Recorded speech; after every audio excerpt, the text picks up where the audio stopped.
kaosan ingkang sampun kita wau sesarengan menika mucap dhateng kula lan panjenengan bilih pangandikanipun Gusti nedhakaken bilih Gusti menika maringi wewengan memberi kesempatan kagem tiyang ingkang wantun nyuwun pitulungan kanthi iman lan kapitadosan dumateng Gusti kagem uningono atur lan renteng imanan supados nampi ewah-ewahan ingkang sae tumrap gesangipun.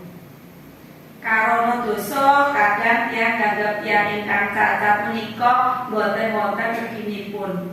Tiyang ingkang disabilitas menika boten wonten reginipun.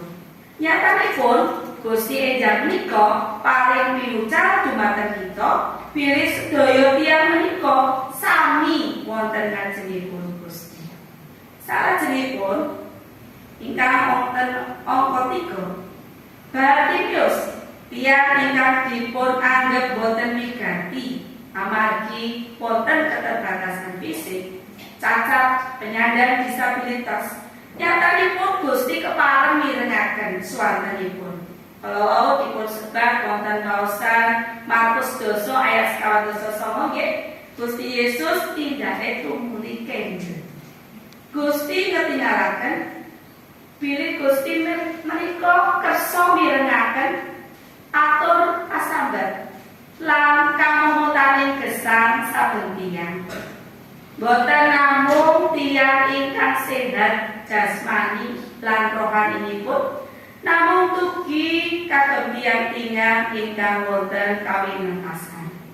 Sedaya manungsa menika wigati kagem Gusti.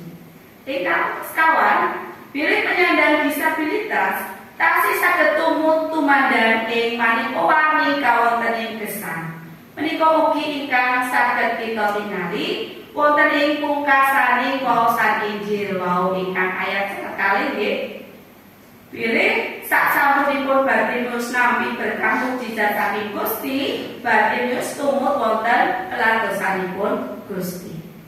Semoga Bapak Ibu lan sedherek kawula ingkang pinasih berkat Gusti lumantar waosan Injil Markus 12 ayat 26 dumugi 50 kali menika wonten perikop Gusti nyarasaken Bartimius saged mbere kula lan panjenengan nulodo dhateng Gusti Yesus ingkang maringi papan kagem babaraken swanten lan pakaryanipun kados dene ingkang kalampahan wonten ing diri Bartimius. Para sedherek ingkang nandhang kawinasesan, disabel utawi cacat, sumangga sami dipun tresnani kados dene Gusti ugi sampun tresnani piyambakipun.